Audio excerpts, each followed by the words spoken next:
Good evening. Welcome to Fox 40 News at 10. I'm Chris Whalen. Thank you very much for joining us. Although county officials seemed confident earlier this week that they'd have a decision on whether or not the EPA meeting would be held in Binghamton, there's still no decision tonight, which could present somewhat of a catch-22, officials say, because in order to fix the economy, you first have to fix the roads. Before becoming mayor of Binghamton, Matt Ryan spent a lot of time in the court as a public defender, but today he was there as the defendant. Under the new New York tax on tobacco, the average pack of cigarettes could cost about $10. Now with 20 cigarettes in a pack, that's about 50 cents per smoke. And if the average smoker takes 10 drags on one cigarette, it's going to cost them about a nickel per drag to smoke. Pigskin fans in Binghamton were seeing green once again. This time courtesy of Stanton's son. Here on Binghamton's east side between Robinson and Eldridge Streets is the site of the former Department of Public Works garage in Binghamton. It was on this location in 1997 that Terry Dittman's body was found. In the murder trial of Bobby Joe Hatchcock today, this former crime scene was called into question.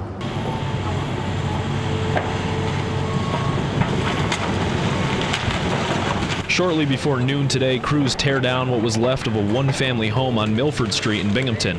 An early morning fire destroyed the home and claimed the life of one person. We were pretty sure as we were working our way through the fire here and talking and trying to talk to anybody we could about it, and later when the fire was knocked down and we were able to make a more thorough search, we did recover a body. Fire officials say 6 other people did make it out of the house alive thanks to the valiant efforts of 2 neighbors. I was dozing off in my room and I hear these 2 popping noises. Me and my dad got out here as fast as possible, screaming, yelling, telling them to get to the back of the house because the flames just engulfed the whole porch like in a matter of seconds. Southie and his father, Miguel Sr., then grabbed a ladder and with the help of a police officer, assisted the residents of the house to safety from a second-floor porch. You know, things are happening so quick. I think we were just reacting on instinct. I don't think we were really thinking, you know, what we were getting into or what we were doing. We knew there wasn't a lot of time. We knew that fire was spreading. By the time firefighters arrived on the scene, the fire was fully involved. The house was just so involved with fire, so engulfed. They were able to make their way in, but then the incident commander had to pull everybody out. Around the same time crews were responding to the Milford Street fire, firefighters were on the scene at 5 Gaylord Street, just blocks away. That smaller fire was contained to a recycling bin on the side of the house and was extinguished by a neighbor. That neighbor tells me he heard a popping noise similar to the one described by Southie on Milford Street. That and the close proximity has authorities suspicious. 2 fires at 3:30 in the morning within a few blocks of each other is highly suspicious, both to myself and the fire department. Fire officials agree that the 2 fires are cause for concern, but won't say more until a full investigation is conducted.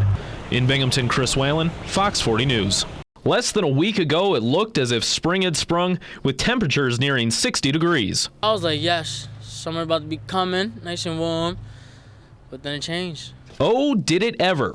Just 3 days later, the southern tier was socked by almost 10 inches of snow. It's freezing. I hate it. I'm thinking spring's around the corner, and I wake up, got a snow day yesterday. I was happy about that, but taking away spring vacation, I wish it'd get warmer. Bringing validity to the old saying, if you don't like the weather in Binghamton, wait a minute. I think it's typical Triple Cities. I mean, I hope this is the end of it. But it is spring, so I'm going to get outside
Over the past month, you may have noticed a new accessory to my wardrobe.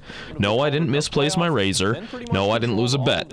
It's all in the name of hockey. I guess that's like old tradition in hockey, like over playoffs to grow a beard. The playoff beard, a tradition started by the New York Islanders during the 1980s, in which players do not shave until their team is eliminated from the playoffs or until they win it all.